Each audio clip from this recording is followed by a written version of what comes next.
হতাশ না হয়ে আমি বাড়ির প্রযত্নকারিণী মহিলা মিসেস লেক্সিংটনের সঙ্গে দেখা করলাম। বেঁটেখাটো কালচে চুপচাপ স্বভাবের মহিলা, সন্দেহজনক টানা চোখ তার। তিনি চাইলে আমাদের কিছু বলতে পারতেন, যার দ্বারা আমি বাধিত হতাম। তার কথায় তিনি মিস্টার ম্যাকফারল্যানকে 9:30 বাড়িতে ঢুকিয়ে নিয়েছিলেন। তারপর তিনি আর তাকে দেখেননি। তিনি নিজে শুতে গিয়েছিলেন, তা তখন 10:30 হবে। মিসেস লেক্সিংটনের ঘরটা বাড়ির এক কোণে। স্বাভাবিকভাবেই মালিকের ঘরে কি ঘটছে না ঘটছে তা তার পক্ষে সম্ভব নয় জানা। মিস্টার ম্যাকফারল্যান তার টুপি এবং তার ছড়ি হল ঘরে ফেলে রেখে গিয়েছিলেন বলে আমার বিশ্বাস। যখন কাঠের গুদামে আগুন লাগে তখনই তার ঘুম ভেঙেছিল।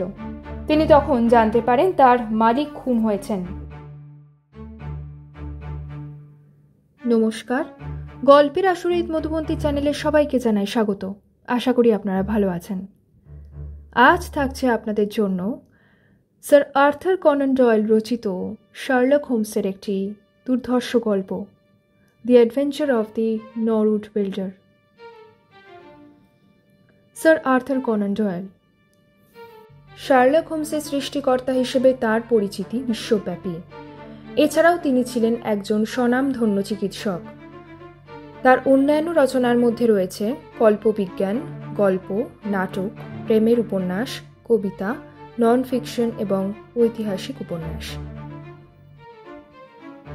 আজকের গল্পের মুখ্য চরিত্রে রয়েছে শার্লক হোমস, ওয়াটসন, লেস্ট্রেড, জন ম্যাকফারল্যান ও মিস্টার জোন্স ওল্ডেকার। শুরু হচ্ছে আজকের গল্প, the adventure of the Norwood builder. সঙ্গে থাকুন। হোমসের বেকার স্ট্রিটে প্রত্যাবর্তন ঘটেছে তা মাস কয়েক হলো। আমি হোমসের অনুরোধে আমার চেম্বার বিক্রি করে দিয়েছি যুবক ডাক্তার ভার্নারের কাছে। আমি অবশ্য পরে জেনেছি ডাক্তার ভার্নার হোমসের আত্মীয় এবং আমাকে আমার প্র্যাকটিস কিনে নেবার সুবাদে ডাক্তার ভার্নার বাজার দামের চেয়ে অনেক বেশি টাকাই দিয়েছেন। পরে অবশ্য এও জেনেছি ওই টাকা যা আমাকে দেওয়া হয়েছে তাও দিয়েছেন বন্ধু শার্লক। আমি এখন বেকার স্ট্রিটের স্থায়ী বাসিন্দা। বেশ কয়েক মাস আমরা বেকার স্ট্রিটে আছি, কিন্তু এর মধ্যে উল্লেখযোগ্য কোনো কেস আসেনি। আমরা দুজনেই বসার ঘরে বসেছিলাম। হোমস অলসভাবে ইজি চেয়ারে বসেছিল। আমারও হাতে কোনো কাজ ছিল না। হঠাৎ ডোরবেল বাজার শব্দ শোনা গেল। কেউ যেন বন্ধ দরজায় দুর্বলভাবে আঘাত করছে। হলঘরে দ্রুত পদক্ষেপের শব্দ হলো। এমন সময় একজন যুবক টালমাটাল অবস্থায় বিনা অনুমতিতে ঘরে এসে ঢুকলেন। তিনি আমাদের মুখের দিকে চোখ বুলিয়ে দেখে নিয়ে নিজের অসৌজন্য আচরণের জন্য দুঃখ প্রকাশ করে বললেন, আমি দুঃখিত মিস্টার হোমস, আমি দুঃখিত, তবে এর জন্য আমার বর্তমান পরিস্থিতিই দায়ী। আমি প্রায় পাগল হয়ে গেছি। আমি অখুশি, বিব্রত। আমার নাম জন হেক্টর ম্যাকফারল্যান। নিজের পরিচয় দেবার মধ্যে দিয়ে মোটামুটিভাবে ওর আসার কারণ এবং মনোভঙ্গির আঁচ করা সহজ হলো, কিন্তু ওর কথার উত্তর দেবার মতো কোনো তৎপরতা হোমসের মধ্যে দেখা গেল না। নিজের সিগারেটের বাক্সটা ম্যাকফারল্যানের দিকে এগিয়ে দিয়ে হোমস বললেন, নিন, একটা সিগারেট খান। আপনার বর্তমান কষ্ট আমি আশা করছি আমার বন্ধু দূর করে দিতে পারবেন। গত কয়েকদিন অসহ্য গরম পড়েছে। আপনি খানিকটা আরাম বোধ করছেন? তাহলে ওই চেয়ারটায় বসুন। তারপর আস্তে আস্তে শান্তভাবে বলুন আপনি কে আর কেনই বা এসেছেন। যদিও আপনি আপনার নাম বলেছেন আর আমিও তা জানতে পেরেছি, তবু বলছি, আপনি অবিবাহিত, আইন ব্যবসায়ী, গুপ্ত সমিতির সদস্য এবং একজন হাঁপানি রোগী। আমি অবশ্য এটা জানি না। তা আপনার কি হয়েছে? হ্যাঁ, আপনি যা বললেন আমি তাই। তাছাড়া আমি একজন হতভাগ্য ব্যক্তি। এই মুহূর্তে লন্ডনে আমার মতো এমন দুর্ভাগ্যের বোঝা বুঝি আর কেউ বইছে না। ঈশ্বরের দোহাই মিস্টার হোমস, দয়া করে আমাকে পরিত্যাগ করবেন না। দেখুন, আমার সব কথা বলার আগে ওরা যদি আমাকে গ্রেপ্তার করে তবে আমি সব কথা বলতে পারবো না। আপনি ওদের আগে সময় দিতে বলবেন, তাহলে আমি আপনাকে সব সত্যি ঘটনা বলতে পারবো। আর আমি হাসি মুখে জেলে যেতে পারবো শুধু এই ভেবে যে আপনি আমার জন্য বাইরে থেকে কাজ করছেন। আপনাকে গ্রেপ্তার করবে? হোমস বললেন। এটা তো খুবই আশ্চর্যের, খুব চমকপ্রদ একটা ব্যাপার। তা কোন অভিযোগের ভিত্তিতে আপনাকে গ্রেপ্তার করা হবে? লোয়ার নরউডের মিস্টার জোন্স ওল্ডেকারকে হত্যা করার অভিযোগে। এটা আজ সকালের প্রাতরাশের টেবিলের ঘটনা। আমাদের অতিথি কাঁপা কাঁপা হাত বাড়িয়ে ডেইলি টেলিগ্রাফটা তুলে নিলেন। তারপর বললেন, স্যার, আপনি যদি এই খবরে একবার নজর বোলান তবে দেখবেন আমি কেন এখানে এসেছি। ইস, এখন আমার দুর্ভাগ্য আমার নাম মুখে মুখে ফিরছে। আপনি যদি অনুমতি করেন তবে খবরটা আমি পড়ে দিতে পারি। দয়া করে শুনুন। শিরোনামে লেখা হয়েছে, লোয়ার নরউডের রহস্যজনক ঘটনা, সুপরিচিত গুপ্ত সমিতির সদস্য উধাও, হত্যা এবং অগ্নিসংযোগের অভিযোগে আমাকে ওরা লন্ডন ব্রিজ থেকে অনুসরণ করে এসেছে, আমাকে গ্রেপ্তার করতে আসছে। শুধু ওরা হুকুমনামার অপেক্ষা করছে। আমার মা এটা শুনলে আর বাঁচবেন না। যুবকটি বেশ সুদর্শন, ভীত নীল চোখ, নিখুঁত দাড়ি কামানো মুখ, মুখটা দুর্বল। তার বয়স কতই বা 27-28 হবে। পোশাক আশাক রুচিসম্পন্ন। সে পকেট থেকে একটা কাগজের বান্ডিল বের করে বললেন, এটাই আমার বৃত্তি স্যার। আমরা সময় পেলে ওটা দেখব, হোমস বললেন। ওয়াটসন, দেখো তো তুমি ওখানে প্রশ্ন করার মতো কিছু পাও কিনা।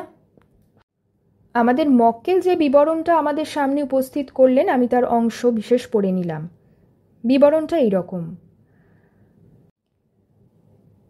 গত রাত্রে বা সকালে লোয়ার নরউডে এক ভয়ানক অপরাধ সংঘটিত হয়েছে। মিস্টার জোন্স ওল্ডেকার ওই অঞ্চলের একজন নামকরা লোক, দীর্ঘদিন ধরে ইমারতি দ্রব্যের ব্যবসা করতেন। 52 বছরের ওল্ডেকার একজন অবিবাহিত ব্যক্তি ডিপ ডেন হাউসে থাকতেন। খেয়ালি ব্যক্তি হিসাবে তার পরিচিতি ছিল। বেশ কয়েক বছর হলো তিনি তার ব্যবসাপত্র থেকে হাত গুটিয়ে নিয়েছেন। সবাই বলে উনি এখন অনেক টাকার মালিক, তাই আর তার ব্যবসায় মন নেই। সেই কারণে তিনি অবসর নিয়েছেন। ব্যবসায়ের সাক্ষী হিসাবে এখনও বাড়ির পেছনে বিরাট কাঠের গুদাম রয়ে গেছে। আর গত রাত্রে আন্দাজ 12টা নাগাদ ওই কাঠের গুদামের একটা অংশে আগুন লেগে যায়। দমকল প্রায় সঙ্গে সঙ্গে সেখানে চলে আসে, কিন্তু তখন শুকনো কাঠের আগুন ভীষণ আকার নিয়েছে। দাউ দাউ জ্বলছে কাঠগুদাম। পুড়ে ছাই হওয়ার আগে পর্যন্ত সে আগুন আয়ত্তে আনা সম্ভব হয়নি। তবে প্রাথমিক তদন্তে এটাকে একটা সাধারণ দুর্ঘটনা বলে মনে হলেও এর পেছনে যে মারাত্মক অপরাধ সংঘটিত করা হয়েছে তা বিশেষ অনুসন্ধানের দ্বারা চিহ্নিত হয়েছে। বাড়ির মালিকের অনুপস্থিতি বিষয়টির পেছনে যে অন্তর্ঘাত রয়েছে সেই সন্দেহ পরিব্যাপ্তি লাভ করেছে। মিস্টার ওল্ডেকারের শোবার ঘর পরীক্ষা করে তিনি যে গত রাতে তার বিছানায় শোননি তার প্রমাণ পাওয়া গেছে। তার ঘরের আলমারির ডালা খোলা ছিল। অনেক দরকারি কাগজপত্র ঘরময় ছড়িয়ে ছিটিয়ে পড়েছিল। খুনের যথেষ্ট প্রমাণও মিলেছে। ঘরের মধ্যে হালকা রঙের দাগও দেখা গেছে। ওক কাঠের একখানা লাঠি পাওয়া গেছে। তার হাতলেও রক্তের চিহ্ন আবিষ্কৃত হয়েছে। রাত্রে একজন অতিথি এসেছিলেন জোন্স ওল্ডেকারের বাড়িতে, তাও জানা গেছে। আর এও জানা সম্ভব হয়েছে যে ওই লাঠিটা ওই অতিথিরই। যে ব্যক্তি বয়সে যুবা, জন হেক্টর ম্যাকফার্লন নামের ওই ভদ্রলোক আইনজ্ঞ এবং গ্রাহাম অ্যান্ড ম্যাকফার্লন সংস্থার জুনিয়র অংশীদার ছিলেন। ওই সংস্থাটি 426 গ্রেসাম বিল্ডিংয়ে অবস্থিত। এই হত্যাকাণ্ড সম্পর্কে পুলিশ তার ধারণা পরিষ্কার করতে সক্ষম হয়েছে এবং খুনের উদ্দেশ্যও তাদের কাছে ধরা পড়েছে বলে পুলিশ দাবি করেছে। পুলিশ নিঃসন্দেহ যে কেসটা উত্তেজক হবে। পরবর্তী আমরা সংবাদপত্রের অফিস থেকে খবর পেলাম মিস্টার জোন্স ওল্ডেকারকে হত্যার দায় মিস্টার জন হেক্টর ম্যাকফার্লনকে গ্রেপ্তার করা হয়েছে। গ্রেপ্তারি পরোয়ানাও বেরিয়ে গেছে। তদন্তে এখনও উত্তেজনা বহাল রয়েছে। মৃত্যু যন্ত্রণায় ছটফট করার চিহ্ন ঘরের মেঝেতে স্পষ্ট লক্ষ্য করা গেছে। তদন্তে এও জানা গেছে নিচের ঘরের জানলাটা খোলা ছিল। আগুনে পুড়ে যাওয়া একটা দেহাবশেষ পাওয়ায় কেসটা আরও জটিল হয়েছে। পুলিশের মতানুযায়ী কেসটা একটা মারাত্মক অপরাধের। আক্রান্ত ব্যক্তি নিজের ঘরেই খুন হয়েছেন, তার কাগজপত্র ছড়ানো ছিটানো অবস্থায় পাওয়া গেছে। হত্যা করার পর মৃতদেহ কাঠ গুদামে ফেলে দেওয়া হয় এবং আগুন ধরিয়ে সব প্রমাণ লোপাট করার চেষ্টা করা হয়। ইন্সপেক্টর লেস্ট্রেড সমস্ত কেসটার দায়িত্ব নিয়েছেন। তিনি তার বহুল পরিচিত দক্ষতা এবং সর্বশক্তি দিয়ে কেসটার তদন্তে নেমে পড়েছেন। শার্লক চোখ বুজে আঙুল যুক্ত রেখে সমস্ত ঘটনাই শুনলেন। বললেন, কেসটার বিশেষ কতগুলো সূত্র রয়েছে। তার স্বভাবসিদ্ধ ভঙ্গিতে হোমস জিজ্ঞাসা করলেন, আচ্ছা মিস্টার ম্যাকফারল্যান, আপনি কেন আশঙ্কা করছেন আপনাকে গ্রেপ্তার করা হবে? আমি ব্ল্যাকেটের টরিংটন লজে আমার বন্ধুর সঙ্গে থাকতাম, কিন্তু গত রাত্রে আমি মিস্টার জোন্স ওল্ডেকারের কাছে একটা কাজ নিয়ে যাই। আমি নরউডের একটা হোটেলে ছিলাম, তারপর আমি আমার হোটেলে ফিরে আসি। আমি ট্রেনে আসার সময় বিষয়টা জানতে পেরেছি। এর আগে আমি এর বিন্দু বিসর্গ কিচ্ছু জানতাম না। এখন আপনি যা জেনেছেন আমিও তাই জেনেছি। কিন্তু এ কি, আমার মাথার উপর খুনের অপবাদ এসেছে। এই যে সম্পূর্ণ মিথ্যা, খুন তাও করেছি আমি কিছুই ভাবতে পারছি না মিস্টার হোমস। তাই আপনার কাছে আমি সব কিছু সঁপে দিয়েছি। আমি বাড়ি থেকে বা আমার অফিস থেকে যে কোনো সময় গ্রেপ্তার হতে পারি। একজন লোক লন্ডন স্টেশন থেকে আমাকে অনুসরণ করছে। হে ঈশ্বর, এসব কি হচ্ছে?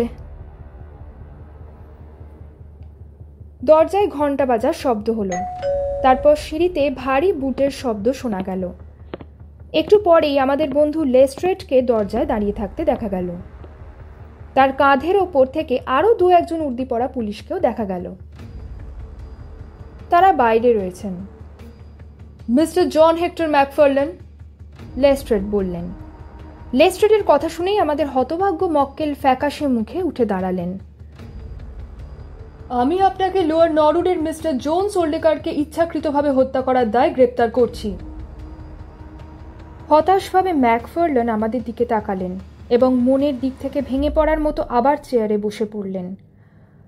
উনি যেন শেষ হয়ে গেছেন, ওকে দেখে তাই মনে হতে লাগলো। মিস্টার হোমস বললেন, মিস্টার লেস্ট্রেড, 1 ঘন্টা বা আধ ঘন্টা সময় আপনার কাছে কিছুই নয়, সুতরাং একটু অপেক্ষা করার অনুরোধ করছি মাত্র। দেখুন, যা ঘটেছে সে ব্যাপারে এই ভদ্রলোক আমার কাছে কিছু বিবরণ রেখেছেন যা আমাদের সমগ্র বিষয়টি পরিষ্কার বুঝতে সাহায্য করবে। খানিকটা অপ্রতিভ হয়ে বললেন, ঘটনা পরিষ্কারই আছে, তাও আপনার অনুমতি নিয়েই আমি বলছি, আমার ওর কাছ থেকে আরও কিছু জানবার আছে। ঠিক আছে মিস্টার হোমস, দেখুন, আপনার কোনো কথা প্রত্যাখ্যান করা আমার পক্ষে সম্ভব নয়। আপনি এর আগে 2 আমাদের বাহিনীকে উপযুক্ত সহযোগিতা করেছেন, তার জন্য স্কটল্যান্ড আপনার কাছে কৃতজ্ঞ। সঙ্গে সঙ্গে আমাদের কয়েদিকে আমি সতর্ক করে দেব সে যেন এমন কিছু না বলে যা তার বিপক্ষে চলে যায়। না না, আমার মক্কেলকে আমি আপনার উপস্থিতিতে যা জিজ্ঞেস করব তারই উত্তর দেবেন উনি, যাতে প্রকৃত সত্য উদ্ঘাটিত হয়। হোমস বললেন। লেস্ট্রেড তার ঘড়ি দেখলেন। ঠিক আছে মিস্টার হোমস, আমি আপনাকে আধ ঘন্টা সময় দিলাম, এর মধ্যে আপনার যা জিজ্ঞেস করার আছে করে নিন। ম্যাকফারল্যান বললেন, আমি প্রথমেই ব্যাখ্যা করব, আমি মিস্টার জোন্স ওল্ডেকার সম্পর্কে কিছুই জানি না, যদি ওর নামটা আমার জানা। বহু বছর আগে আমার বাবা মায়ের সঙ্গে ওর পরিচয় ছিল, কিন্তু সেটা অন্য ব্যাপার। আমি খুবই অবাক হয়েছিলাম যখন গতকাল বিকেলে প্রায় 3টের সময় তিনি আমার সিটি অফিসে এলেন তাকে দেখে, এবং আরও অবাক হলাম যখন আমার অফিসে ওনার আসার কারণ ব্যাখ্যা করলেন। তার হাতে অনেকগুলো নোট বইয়ের কাগজ ছিল, যাতে অনেক কিছু লেখা ছিল। এই দেখুন, এই সেই কাগজগুলো। উনি এগুলো আমার টেবিলে রেখে এসেছিলেন। তারপর মিস্টার জোন্স বললেন, এই আমার দানপত্র।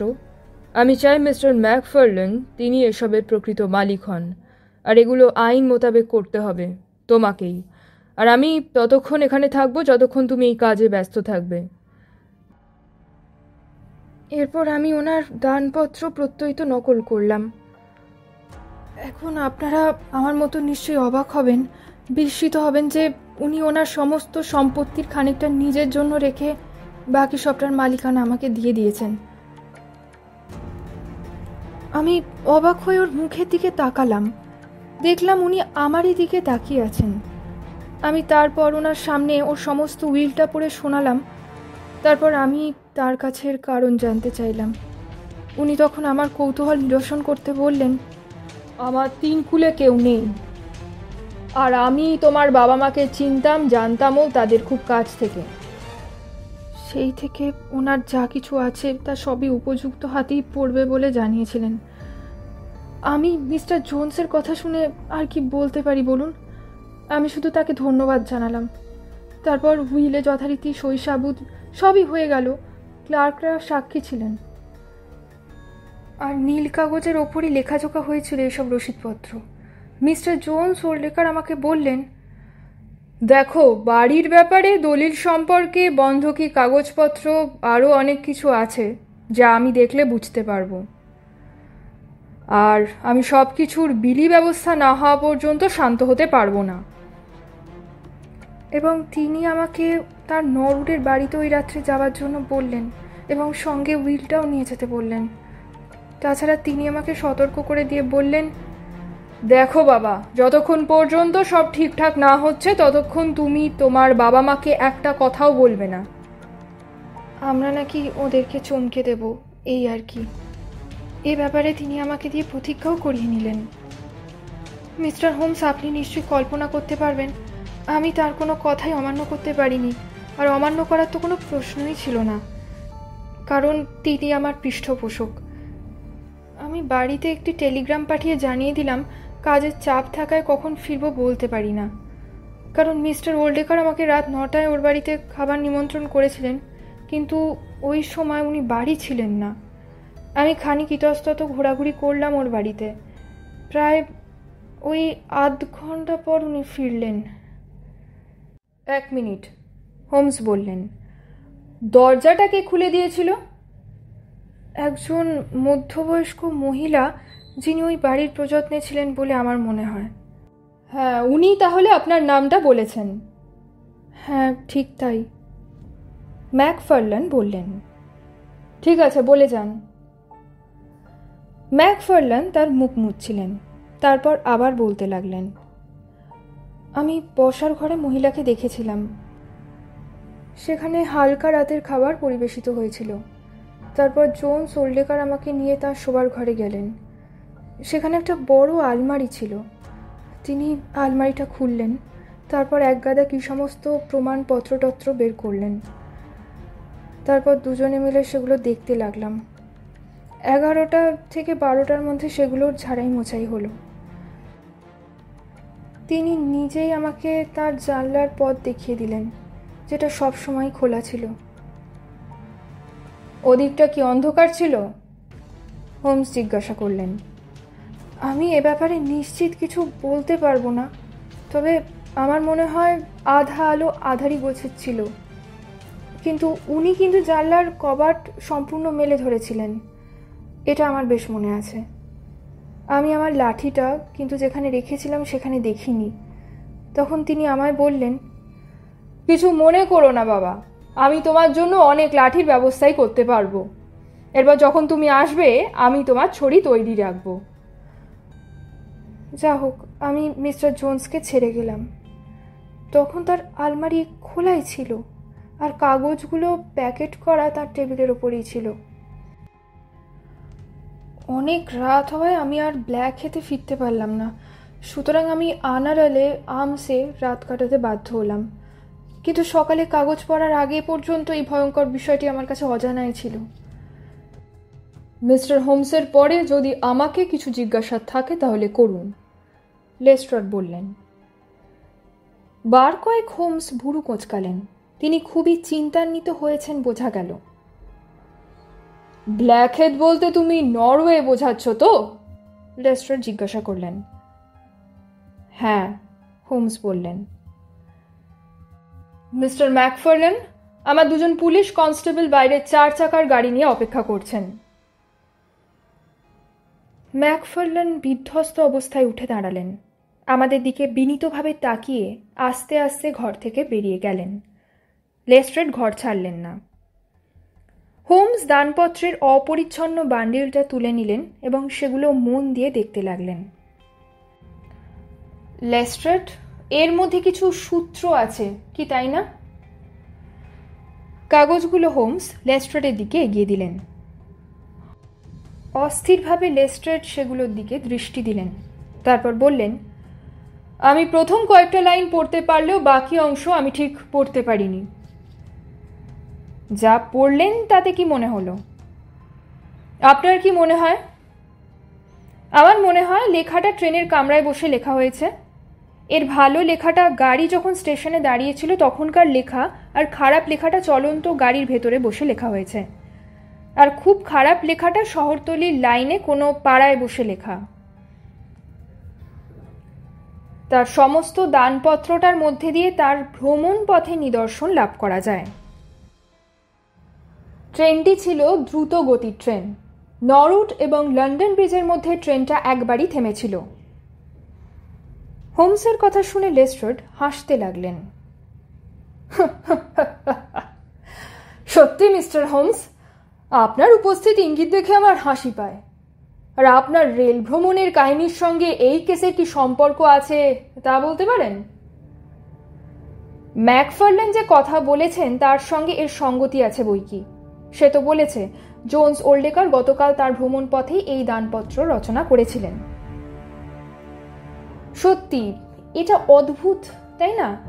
কোনো একটা গুরুত্বপূর্ণ বিষয় কোনো ব্যক্তি এমন এক অস্থির অবস্থায় লিখতে পারে। এর দ্বারা এটা বোঝা যায় যে ওই ব্যক্তি মোটেই বিষয়টা এত গুরুত্ব পাবে তা ভাবেনি। যদি কোনো ব্যক্তি নিজের অনিচ্ছা সত্ত্বেও কোনো দানপত্র লেখেন তবে তার দশা এমনই হয়। ও, তাহলে ভদ্রলোক ওই দানপত্র লেখার সঙ্গে সঙ্গে নিজের মৃত্যুর পরোয়ানা স্বাক্ষর করলেন বলতে চান? হ্যাঁ, আপনি ঠিকই ধরেছেন মিস্টার লেস্ট্রেড। না কি বলেন? আর কেনই বা?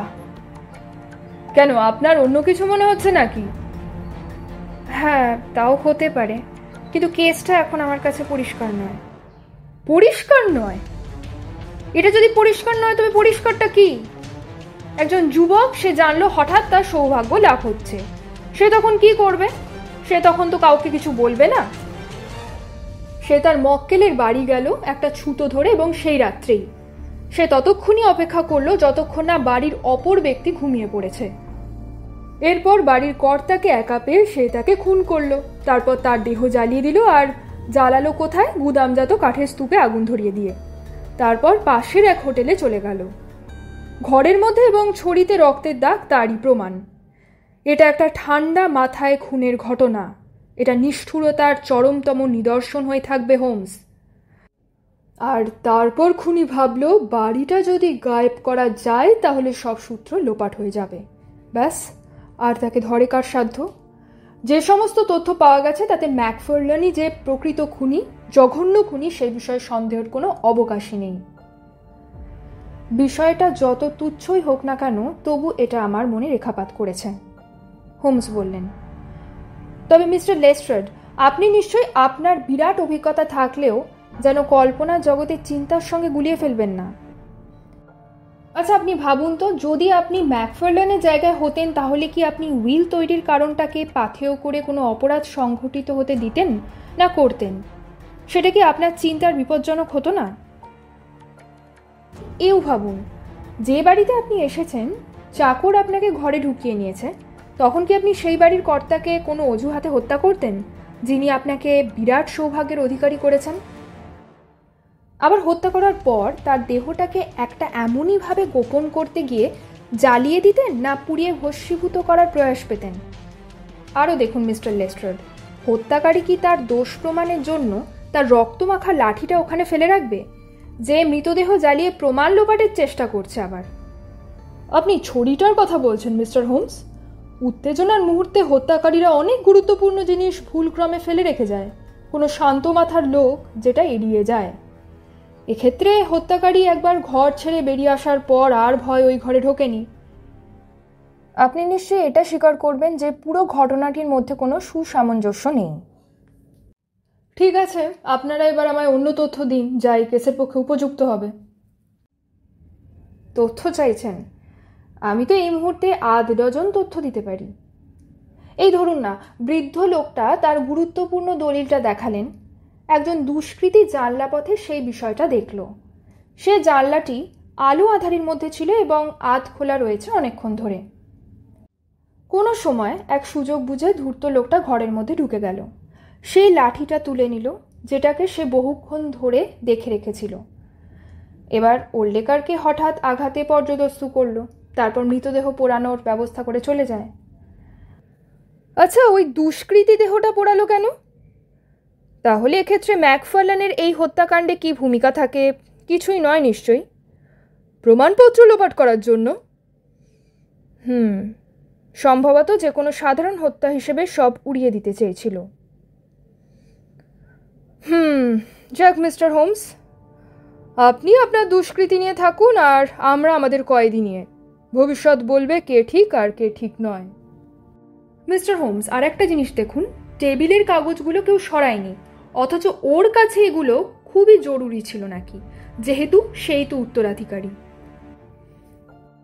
এই পয়েন্টটা যেটা লেস্ট্রেড দেখালেন তা আমার বন্ধুকে খানিকটা হলেও চিন্তিত করল। হোমস বললেন, হ্যাঁ মিস্টার লেস্ট্রেড, এ সমস্ত তথ্যই আপনার তথ্য প্রতিস্থাপনের ক্ষেত্রে অবশ্যই কার্যকর ভূমিকা পালন করবে। বুঝতে পারছি। আমি অন্য তথ্যের অনুসন্ধান করছি। যাক, আপনার কথা ভবিষ্যৎই ঠিক করে দেবে কোনটা ঠিক আর কোনটা বেঠিক। সুপ্রভাত মিস্টার লেস্ট্রেড। আর হ্যাঁ মিস্টার লেস্ট্রেড, আজ আমি নরউডে যাচ্ছি। সরকারি গোয়েন্দা উঠতেই আমার বন্ধুও উঠে পড়লেন এবং তিনি তার দিনের কাজ ঠিক করে নিতে ব্যস্ত হয়ে পড়লেন। তার সামনে বিরাট দায়িত্ব পড়ে রয়েছে। হোমস বললেন, আমার প্রথম কাজ ব্ল্যাক হেতে যাওয়া। নরউডে নয়? না, পুলিশের ভুল আমরা করব না। আমাদের উদ্দেশ্য হলো আসল অপরাধীকে ধরা, আর পুলিশের উদ্দেশ্য কয়েদির পক্ষে তথ্য সংগ্রহ করা। আমি এখন একাই বের হচ্ছি, সন্ধে নাগাদ ফিরে তোমাকে সব জানাতে পারবো। কারণ আমি কোনো বিপজ্জনক কাজে যাচ্ছি না, শুধু জানতে চেষ্টা করছি ওই ভদ্রলোকের আর কোনো উত্তরাধিকারী ছিল কি না, আর সেটা যদি খুঁজে পাই তাহলে এই হতভাগ্য যুবকটির জন্য হয়তো কিছু করা সম্ভব হবে। নির্দোষ ছেলেটা ওর নিরাপত্তার ভার আমার হাতেই সঁপে দিয়েছে। অনেক দেরিতে আমার বন্ধু ফিরে এলেন, কিন্তু তার চোখে মুখে দুশ্চিন্তার ছাপ ফুটে উঠেছে। যে আশা নিয়ে তিনি বেরিয়েছিলেন হয়তো তা সফল হয়নি। এরপর প্রায় ঘণ্টাখানেক হোমস তার বেহালা বাজাতে লাগলেন, যেন নিজেকে সঙ্গীতের মধ্যে শান্ত করতে চাইলেন। তারপর দিনের অভিযানের বিবরণ দিতে লাগলেন। ওয়াটসন, না, সবটাই ভুল প্রচেষ্টা হয়ে গেল। আমি লেস্ট্রেডকে বড় মুখ করে বলেছিলাম, কিন্তু এখন দেখছি হয়তো বিষয়টা অন্যরকম একটা। লেস্ট্রেড বুঝি ঠিক পথেই চলছেন। আমি জানি না মহামান্য জুরিরা লেস্ট্রেডের মত নাকি আমার পদ্ধতিটা, কোনটা মানবেন। তুমি ব্ল্যাক হেতে গিয়েছিলে? হ্যাঁ ওয়াটসন, আমি ওখানে গিয়েছিলাম এবং সেখানে গিয়েই জানতে পারলাম স্বর্গীয় ওল্ডেকার একজন বাজে লোক, অসাধু লোক ছিলেন। আর ওদিকে ম্যাকফার্লান, তার বাবা ম্যাকফার্লানের খোঁজে বেরিয়েছেন আর মা বাড়িতেই আছেন। তিনি ভয়ে তটস্থ হয়ে আছেন। ম্যাকফার্লানের মা কিছুতেই বিশ্বাস করতে পারছে না যে তার ছেলে কাউকে খুন করেছে। কিন্তু ওল্ডেকারের মৃত্যুর ব্যাপারে ওই মহিলার মধ্যে কোনো হেলদোল দেখতে পেলাম না, না বিস্ময় না দুঃখ, কেমন যেন নির্লিপ্ত রয়েছেন তিনি। তবে লোকটির প্রতি যে তার একটা চাপা ঘৃণা জমা আছে তা বোঝা কষ্টকর নয়। ওই লোকটা মোটেই ভালো লোক ছিল না। ও যেমন দুষ্টু তেমনি শয়তান, ধূর্ত এবং অসংযত ব্যক্তিত্ব। ম্যাকফার্লানের মা বললেন, ওকে নাকি ম্যাকফার্লানের মা আগে থেকেই চিনতেন, যখন উনি অল্প বয়সী ছিলেন তখন থেকেই। তিনি আবার বললেন, ও আমায় একসময় বিয়ে করতে চেয়েছিল। ভাগ্য ভালো যে আমি ওকে বিয়ে করে নিজের সর্বনাশ করিনি। আর স্বল্পবিত্ত মানুষটাকে বিয়ে করে আমি অনেক ভালো করেছি। একটা বাক্স খুলে ভদ্রমহিলা একখানা ফটো বের করলেন। ফটোটি একজন মহিলার, যার মুখটা ছুরি দিয়ে ক্ষতবিক্ষত করা হয়েছে। এটা আমারই ছবি, মহিলা বললেন। এই ছবিটা ক্ষতবিক্ষত করে ও আমার কাছে পাঠিয়েছিল ঠিক আমার বিয়ের দিন সকালে। তাই? তাহলে তো তিনি এখন আপনাকে ক্ষমা করেছেন এবং তার সব সম্পদ আপনার ছেলেকে দান করে গেছেন। না না, আমি বা আমার ছেলে কখনোই ওর কিছু নেব না। ঈশ্বর আছেন মিস্টার হোমস, আজ তিনি তাকে শাস্তি দিয়েছেন। ওরকম দুষ্ট লোকের অমন সাজাই প্রাপ্য। তবু আমি বলবো, আমার ছেলের হাত ওর রক্তে কলুষিত হয়নি। ও খুন করেনি মিস্টার হোমস, ও নির্দোষ। এরপর আমি ম্যাকফার্লানের বাড়ি থেকে নরউড রওনা হয়ে গেলাম। অনেকটা জমির ওপর নির্মিত ডিপ ডেন হাউস, সত্যি দেখার মতো একটা বাড়ি। আধুনিক বাড়ি যেমন হয় তেমনই সুন্দর। বাড়ির সামনেটায় বাঁধানো উঠোন, পেছন দিকে কিছুটা দূরে রাস্তা থেকে কিছুটা পিছিয়ে এসে রয়েছে কাঠের গুদাম, যেটা পোড়া অবস্থায় দেখা যাচ্ছে। নোট বইয়ের পাতায় এটা স্পষ্ট করা আছে। বাম দিকের এই জানলাটা ওল্ডেকারের শোবার ঘরের। এই জানলা পথে ঘরের ভেতরটা রাস্তা থেকে মোটামুটি দেখা যায়। আমি এইটুকু আজকের অভিযানের সাফল্য হিসেবে দেখছি মাত্র। আমি যখন প্রয়াত ওল্ডেকারের বাড়িতে ছিলাম তখন লেস্ট্রেড বা অন্য কোনো পুলিশ কনস্টেবলকে ওখানে দেখিনি, তবে প্রধান কনস্টেবল ওখানে আমাকে স্বাগত জানিয়েছিলেন। তারা ওই পুরো ছাইয়ের ভেতরটা অনুসন্ধান করে দেখছিলেন। ওর ভেতর থেকে তারা অনেক পুরা ধাতব পদার্থ পেয়েছেন। আমি সেগুলো পরীক্ষা করে দেখেছি। একটা ধাতব পাতে হাইমিয়াসের নাম দেখেছি, যেটা আর কারো নাম নয়, ওটা ওল্ডেকারের দর্জির নাম। আমি উঠোন পরীক্ষা করেছি যদি কোনো সূত্র পাওয়া যায়, কিন্তু না, সেখানেও কিছু তেমন পাওয়া যায়নি। আমি অগাস্টের রৌদ্র পিঠে করে ওই অঞ্চলে হামাগুড়ি দিয়ে অনেক খুঁজেছি ওয়াটসন, কিন্তু নতুন কিছু আবিষ্কার করতে পারিনি আমি। তারপর আমি ওল্ডেকারের শোবার ঘরে গিয়েও পরীক্ষা করেছি। রক্তের দাগটা খুবই সামান্য, এখন সেটা বিবর্ণ হয়ে গেছে, তবু ওটা যে রক্তের দাগ তা বুঝতে অসুবিধা হয় না। ছড়িটা ওখানে নেই, তবুও সেখানে সামান্য দাগ থাকতে পারে। ওই ছড়িটা যে আমাদের মক্কেলেরই সে বিষয়ে সন্দেহ নেই, আর সেটার কথা সে তো নিজেই বলেছে। দুজনের পায়ের ছাপ কার্পেটে পাওয়া যেতে পারে, অন্য দিক থেকেও তা মিলতে পারে, তবে অনেক লোকের পায়ের ছাপের মধ্যে আসলটা শনাক্ত করা মুশকিল, সুতরাং তদন্ত কিছুই এগোয়নি। তবে একটা সামান্য হলেও সূত্রের সন্ধান পেয়েছি। আলমারি পরীক্ষা করে দেখেছি সেখানে বেশি কিছু নেই। কাগজপত্র বের করে টেবিলের ওপর রাখা আছে, তবে এমন কোনো বিষয় সম্পর্কিত কাগজ নেই যাতে সাক্ষ্য প্রমাণ মিলতে পারে। হতাশ না হয়ে আমি বাড়ির প্রযত্নকারিণী মহিলা মিসেস লেক্সিংটনের সঙ্গে দেখা করলাম। বেঁটেখাটো কালচে চুপচাপ স্বভাবের মহিলা, সন্দেহজনক টানা চোখ তাঁর। তিনি চাইলে আমাদের কিছু বলতে পারতেন, যার দ্বারা আমি বাধিত হতাম। তার কথায় তিনি মিস্টার ম্যাকফার্লানকে 9:30 বাড়িতে ঢুকিয়ে নিয়েছিলেন। তারপর তিনি আর তাকে দেখেননি। তিনি নিজে শুতে গিয়েছিলেন, তা তখন 10:30 হবে। মিসেস লেক্সিংটনের ঘরটা বাড়ির এক কোণে। স্বাভাবিকভাবেই মালিকের ঘরে কি ঘটছে না ঘটছে তা তার পক্ষে সম্ভব নয় জানা। মিস্টার ম্যাকফার্লান তার টুপি এবং তার ছড়ি হল ঘরে ফেলে রেখে গিয়েছিলেন বলে আমার বিশ্বাস। যখন কাঠের গুদামে আগুন লাগে তখনই তার ঘুম ভেঙেছিল।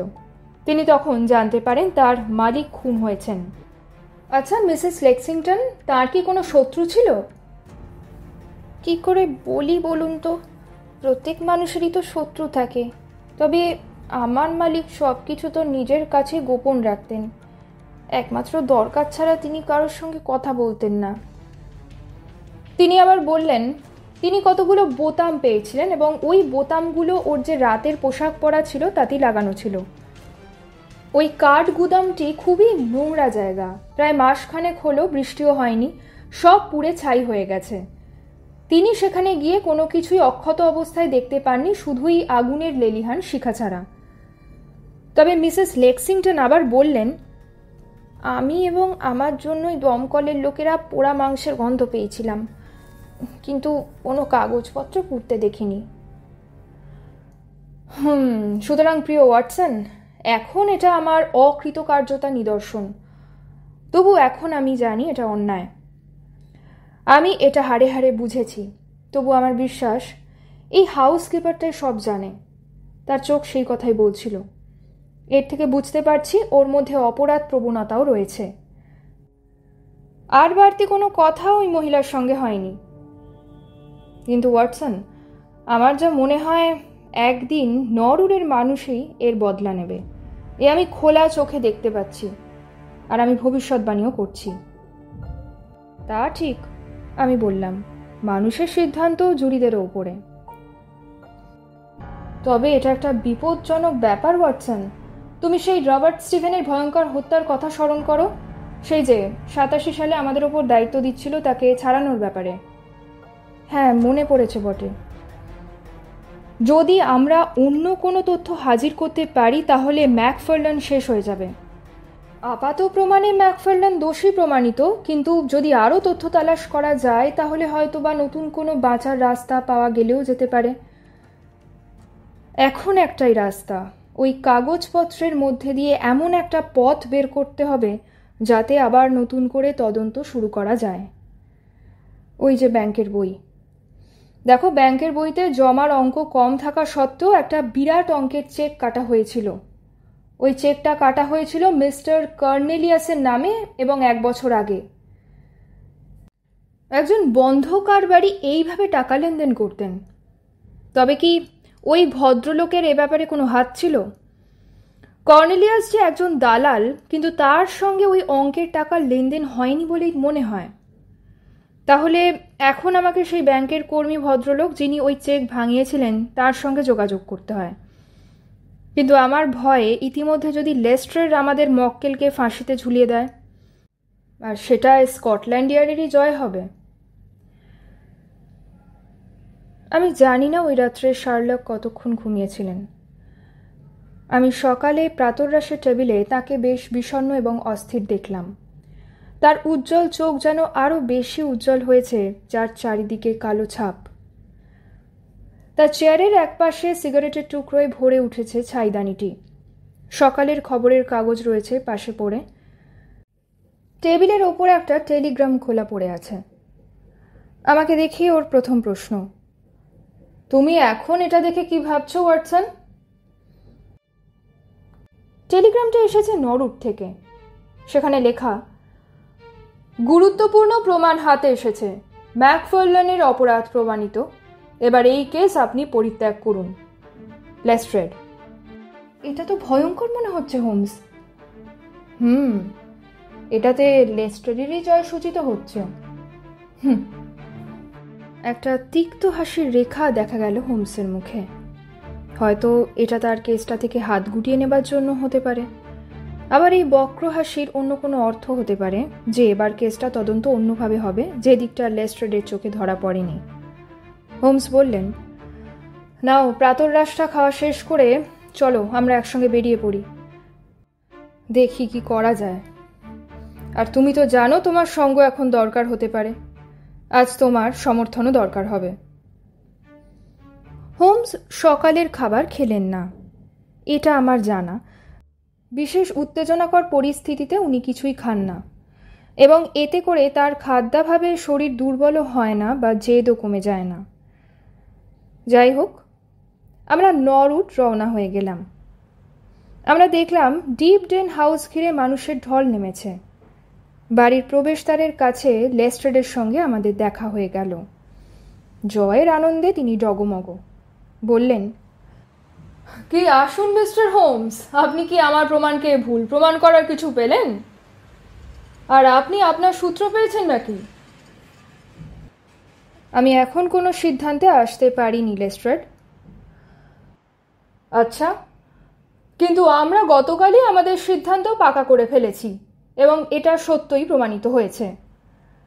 তাহলে এখন নিশ্চয় স্বীকার করবেন এসব ব্যাপারে আমরা আপনার চাইতে অন্তত এক ধাপ এগিয়ে, নাকি বলেন? এটা তো বটেই, একটু বাড়তি বাতাসে শ্বাস নিতে পারছেন আর কি, হোমস বললেন। হোমসের কথায় লেস্ট্রেড একেবারে হো হো করে হেসে উঠলেন। লেস্ট্রেড বললেন, নিশ্চয়ই আমাদের বাকি কাজটা আমাদেরই করতে দেবেন। আর দেখুন, একটা মানুষ কখনো সবসময় নিজের মতো চলে সফল হয় না, না কি বলেন ডাক্তার ওয়াটসন? আপনারা আসুন ওই দিক দিয়ে। আমার মনে হয় আমি বিষয়টা আপনাকে বোঝাতে পেরেছি যে জন ম্যাকফার্লেনই এই অপরাধটা করেছেন। লেস্ট্রেড আমাদের নিয়ে একটা দূরের হল ঘরে গেলেন। এই হলঘর থেকে যুবক ম্যাকফার্লেন নিশ্চয়ই তার টুপিটা নিতে এসছিলেন। ঘটনা ঘটার পর তিনি এসছিলেন। এবার এটা দেখুন। নাটকীয় ভঙ্গিতে লেস্ট্রেড একটা দেশলাইয়ের কাঠি জ্বালালেন এবং স্বল্প আলোতেই রক্তের দাগ দেখালেন। দেয়ালের ওপর ওই দাগ ছিল। জ্বলন্ত কাঠিটা তিনি যখন দেওয়ালের কাছে আরো এগিয়ে নিলেন তখন আমি ওটাকে শুধু দাগ হিসেবেই দেখতে পেলাম। এটা বুড়ো আঙুলের দাগ। এটাকে আপনার আতশ কাঁচ দিয়ে দেখুন মিস্টার হোমস। হ্যাঁ, আমি তাই দেখব। আপনি নিশ্চয় জানেন দুটো বুড়ো আঙুলের ছাপ কখনো একরকম হয় না। হ্যাঁ, আমি তো ওই রকমই শুনেছি বটে। তাহলে আপনি একবার এই মোমের ওপরকার ছাপের সঙ্গে দেওয়ালের ছাপের তফাৎ কতটা দেখুন তো। এটা ম্যাকফার্লেনের বুড়ো আঙুলের ছাপ। আজ সকালেই এটা নেওয়া হয়েছে। তিনি ম্যাকফার্লেনের মোমের ওপর বুড়ো আঙুলের ছাপটা দেওয়ালের ওপর বুড়ো আঙুলের ছাপের কাছাকাছি নিয়ে এলেন। এই দুটো ছাপ আতশ কাঁচ ছাড়াই যে একই রকম তা বুঝতে কোনো অসুবিধা হয় না। আর প্রমাণ এতটাই স্পষ্ট যে আমাদের মক্কেলি যে অপরাধটা করেছে তা বোঝা যাচ্ছে। এটাই চূড়ান্ত? হ্যাঁ, তাই। হোমসের কথাটা আমার কানে বাজল। আমি ওর মুখের দিকে তাকালাম। এক অসাধারণ মুখচ্ছবি উঠল। এ এক অদ্ভুত আনন্দোচ্ছ্বাস। আমার মনে হচ্ছিল হোমস কোনো অনবদ্য উদ্যোগ গ্রহণ করতে চলেছেন। শুনুন শুনুন, কিন্তু এটা কার? আর আমাদের বিচারটাই তো সব নয় মিস্টার লেস্ট্রেড। হ্যাঁ মিস্টার হোমস, অনেকের মত আলাদা হতেই পারে। ওই লোকটার উদ্দেশ্য তো ছিল, লেস্ট্রেড বললেন, ওই লোকটার উদ্দেশ্য ছিল হত্যা করা। এখানে আমাদের রাগের কিছু থাকতে পারে না। কিন্তু আমি তো একটা কথায় কিছুতেই বুঝতে পারছি না, যে লোকটা গোঁজের ওপর থেকে তার টুপিটা তুলে নিল তার ডান হাতের বুড়ো আঙুলের ছাপ দেওয়ালে পড়ল কি করে? আর তার সঙ্গে তো দেওয়ালের কোনো সম্পর্কই ছিল না। আপনি যদি বিষয়টি আরেকবার ভেবে দেখেন তাহলে বুঝতে পারবেন। হোমস আশ্চর্য রকম শান্ত থেকে বললেন। কিন্তু তিনি যখন কথা বলছিলেন তখন উত্তেজনায় তার সর্বশরীর কাঁপছিল। হোমস আবার বললেন, আচ্ছা, কে এই উল্লেখযোগ্য আবিষ্কারটা করলেন বলুন তো? বাড়ির যিনি দেখভাল করেন সেই মহিলাই রাতের পাহারায় থাকা কনস্টেবলকে এটা দেখিয়েছিলেন। রাতের সেই পাহারাদার কনস্টেবল এখন কোথায়? উনি বোধহয় এখন যেখানে হত্যাকাণ্ড ঘটেছে সেখানেই পাহারায় আছেন, কারণ ওখানে যাতে কেউ কিছুতে হাত না দেয় তা দেখা দরকার। কিন্তু হোমস আবার জিজ্ঞাসা করলেন, আচ্ছা, তাহলে গতকাল এই দাগটা পুলিশের চোখে ধরা পড়ল না কেন? কারণ আমরা হলঘরে কোনো সূত্র থাকতে পারে এমনটা ভাবিনি, তাই হলঘরটা সঠিকভাবে পরীক্ষা করাও হয়নি। কারণ আপনি নিশ্চয়ই দেখেছেন যে এই হলঘরটা কোনো উল্লেখযোগ্য জায়গাও নয়। তা নিশ্চয়ই নয়। তাহলে তর্কের খাতিরে ধরে নিতে হয় ছাপটা গতকাল ওখানেই ছিল। এবার লেস্ট্রেড হোমসের মুখের দিকে তাকালেন।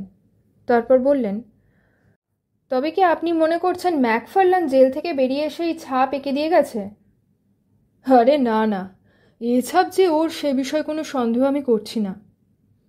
লেস্ট্রেড বললেন, আমি মশাই বাস্তববাদী লোক মিস্টার হোমস, আর আমি যখন আমার প্রমাণ পেয়ে গেছি তখন আমি আমার সিদ্ধান্ত নিয়ে নেব। আপনার যদি কোনো বক্তব্য থাকে তবে বসার ঘরে এসে বলবেন, আমি আমার রিপোর্টটা লিখে ফেলি। হোমস আবার গম্ভীর হয়ে গেলেন, তবুও তার মধ্যে যেন আনন্দভাব খেলছিল। ওয়াটসন, দেখো, আমাদের অগ্রগতি খুবই দুঃখজনক, তাই না? তবুও আমি জানো আমাদের মক্কেলের জন্য যেন কিছু আশার আলো দেখতে পাচ্ছি। কথাটা শুনে আমার খুব ভালো লাগছে। আর ওয়াটসন, একটা বিষয় আছে যাতে আমাদের মক্কেল জড়িত, আর এই সাক্ষাৎ অত্যন্ত গুরুত্বপূর্ণ। সত্যি? কিন্তু সেটা কি? সেটা হলো ওই আঙুলটার ছাপ। আমি যখন গতকাল দেওয়ালটা পরীক্ষা করেছিলাম তখন কিন্তু ওখানে ছিল না। এখন ওয়াটসন, চলো তো একটু দিনের আলোয় একটা পাক দিয়ে আসি। আমরা বাগানটাতে ঘুরে বেড়াতে লাগলাম। আবার বাড়িটাকে ভালোভাবে পরীক্ষা করে দেখতে লাগলেন হোমস। চারপাশের ভিত পর্যন্ত তার পর্যবেক্ষণ থেকে বাদ গেল না। অধিকাংশ ঘরই অগোছালো, তবু মনোযোগ দিয়ে তিনি সব কিছুই দেখতে লাগলেন। চূড়ান্তভাবে সবচেয়ে উঁচু বারান্দা, যার সংলগ্ন 3খানা শোবার ঘর, সেখানে গিয়েই তিনি খুব খুশি হবার কিছু একটা পেয়ে গেলেন। দেখো ওয়াটসন, এই কেসের সঙ্গে যুক্ত কতগুলো বৈশিষ্ট্য এখানে লক্ষ্য করার মতো। আমাদের উচিত আমাদের বন্ধু লেস্ট্রেডকে এখনই একবার এখানে নিয়ে এসে তাকে এগুলো দেখানো। যদি আমার পর্যবেক্ষণ নির্ভুল হয় তাহলে আমাদের অগ্রগতিতে তা সাহায্য করবে। অপেক্ষা ঘরে বসে স্কটল্যান্ড ইয়ার্ডের ইন্সপেক্টর তখনও তার লেখার কাজ করছেন। হোমস তার লেখার কাজে বাধা দিলেন। আমি জানি আপনি এখন এই কেসের রিপোর্ট লিখছেন, আমিও লিখছি, তবে আপনার কি মনে হয় না আপনার রিপোর্ট সম্পূর্ণ নয়? কারণ আমার মনে হয় আপনার সাক্ষ্য প্রমাণও সম্পূর্ণ হয়নি। লেস্ট্রেড মনে হলো আমার বন্ধুর কথায় আস্থা স্থাপন করতে পারলেন না, তবুও তার কলম থামিয়ে কৌতূহলবশত তার মুখের দিকে তাকালেন। বলুন, আপনি কি বলতে চান? আমি বলতে চাই একটা বিশেষ প্রমাণ আছে যা আপনার দৃষ্টি এড়িয়ে গেছে বলে আমার মনে হয়। আপনি সেটা দেখাতে পারেন? মনে করি তো পারবো। ঠিক আছে, তাই করুন। আচ্ছা, আপনার সঙ্গে কতজন পুলিশ কর্মী আছেন? ডাকের মাথায় 3জনকে পাবো। চমৎকার। তারা সবাই শক্ত সমর্থ তো? তাদের কণ্ঠস্বর বেশ জোরালো কিনা জানেন কি? হ্যাঁ, তারা তাই। কিন্তু আমি বুঝতে পারছি না পুলিশের কণ্ঠস্বর দিয়ে কি হবে। সম্ভবত তার কারণ আমি আপনাকে দেখাতে পারবো বলে আমার মনে হয়, আর তাছাড়া অন্য আরও 2-1টা অতিরিক্ত কিছু দেখাতে পারবো বলেও আশা করছি। নিন, এবার আপনার লোকজনদের ডাকুন দেখি, আমি একবার চেষ্টা করি। 5 মিনিটের মধ্যে 3জন পুলিশ কনস্টেবল হল ঘরে জমায়েত হলেন। হোমস বললেন, দেখুন, বাড়ির বাইরে অনেক খড় জমায়েত আছে। ওখানে 2 বান্ডিল খড় সঙ্গে নিন। এটা আমাদের প্রমাণ করতে সাহায্য করবে যে প্রমাণটা আমি চাইছি। আপনাকে ধন্যবাদ। আমি আশা করি আপনাদের পকেটে অবশ্যই দেশলাই আছে, ওটাও কাজে লাগবে। ওয়াটসন, মিস্টার লেস্ট্রেড, আপনারা এবার আমার সঙ্গে ওপরের বারান্দায় চলুন। আমি আপনাদের বলেছিলাম ওখানে একটা লম্বা বারান্দা আছে, তার আগে 3টে শোবার ঘর খালি। বারান্দার শেষ প্রান্তে আমরা হোমসের নেতৃত্বে জমায়েত হলাম। কনস্টেবলরা মুখ চাওয়াচাই করতে লাগলেন। লেস্ট্রেড হোমসের মুখের দিকে তাকিয়ে থাকলেন। হোমস আমাদের সবার সামনে দাঁড়িয়ে থাকলেন। এবার তিনি একটা কৌশল দেখাবেন, আমরা তাই ভেবে চুপচাপ দাঁড়িয়ে অপেক্ষা করতে লাগলাম। মিস্টার লেস্ট্রেড, আপনি অনুগ্রহ করে আপনার একজন কনস্টেবলকে পাঠিয়ে এখানে 2 বালতি জল আনান। আর হ্যাঁ, আপনারা খড়গুলো এখানে রাখুন, দেওয়াল থেকে একটু সরিয়ে রাখুন। নিন, আমার মনে হয় আমরা এখন সম্পূর্ণ তৈরি। লেস্ট্রেড এইসব দেখে তো রীতিমতো রেগে লাল হয়ে উঠেছেন, আর সামলে থাকতে না পেরে বললেন, আপনি কি আমাদের সঙ্গে মজা করছেন মিস্টার হোমস? আপনি যদি সত্যি কিছু জানেন তবে তা দেখান, এসব করার দরকারটা কি? প্রিয় লেস্ট্রেড, আমি আপনাকে আশ্বস্ত করছি আমার এসব কাজের পেছনে অবশ্যই বিশেষ কারণ আছে। আপনি নিশ্চয়ই মনে করতে পারছেন কিছুদিন আগে আপনি আমাকে উপহাস করেছেন যখন আলোটা আপনার দিকে ছিল, কিন্তু এখন আমার ওপর আপনি আর কোনো আক্রোশ রাখতে পারবেন না। ওয়াটসন, ওই জানলাটা খুলে দাও দেখি। এইবার খড়ের ওই কোণটায় দেশলাই ঠুকে আগুন ধরিয়ে দাও। হোমসের নির্দেশ মতো আমি তাই করলাম। সঙ্গে সঙ্গে কালো ধোঁয়ায় সব দিক ভরে গেল। যখন ঘর থেকে আগুনের শিখা ছড়িয়ে পড়তে লাগলো, চারিদিক ধোঁয়ায় আচ্ছন্ন হলো, তখন হোমস লেস্ট্রেডকে বললেন, নিন, এক্ষুনি আমরা সাক্ষীকে দেখতে পাবো। এবার আসুন আমরা সবাই মিলে চিৎকার করি। আগুন আগুন লেগেছে, কেউ আসুন, আগুন লেগেছে, আগুন আগুন। আমরা সবাই চিৎকার করতে লাগলাম। ধন্যবাদ, আমি আবার আপনাদের কষ্ট দিলাম। আর একবার ভদ্র মহোদয়গণ, আগুন আগুন বলে চিৎকার করতে হবে। সে চিৎকার বোধ হয় সমগ্র নরউডে ছড়িয়ে পড়ল। হঠাৎ একটা দরজা খুলে গেল। হায়, এ কি শক্ত দেয়াল ভেদ করে খরগোশের মতো কে বেরিয়ে আসছে? একজন খড়বোকায় শুষ্ক মুখের লোক, সবারই তো চক্ষু ছানা ভরা। হোমস বললেন, এই হলো আমাদের পালের গোদা। ওয়াটসন, এক বালতি জল ওই খড়ের ওপর ছড়িয়ে দাও তো। ঠিক আছে, ওতেই হবে। আর মিস্টার লেস্ট্রেড, এই নিন আপনার প্রধান সাক্ষী মিস্টার জোনস ওল্ডেকার। কি হে, ওখানে কি করা হচ্ছিল? আগে বিশ্বাস করুন, আমি কিছুই করিনি। আমি কোনো ক্ষতি করিনি। কোনো ক্ষতি করিনি? একজন নির্দোষ ব্যক্তিকে ফাঁসিতে ঝোলানোর ব্যবস্থা করেছিলেন, আবার কিছু করিনি? শুনুন, আমি না আসা পর্যন্ত একে ড্রয়িং রুমে নিয়ে গিয়ে রাখুন। সবাই নিচে নামতেই লেস্ট্রেড হোমসকে বললেন, সত্যি হোমস, আপনার কোনো তুলনা হয় না। আজ আপনার জন্য একটা নির্দোষ ব্যক্তি মৃত্যুর হাত থেকে বেঁচে গেল। আমি যে কি বলে আপনাকে ধন্যবাদ জানাবো। শুধু তাই নয়, আমাকেও আপনি বাঁচিয়েছেন। নয়তো কি কেলেঙ্কারি না হতো, আমার সমস্ত মান মর্যাদা সব ধুলোয় মিশে যেত। হোমস হাসলেন এবং লেস্ট্রেডের পিঠ চাপড়ে তাকে উৎসাহিত করলেন।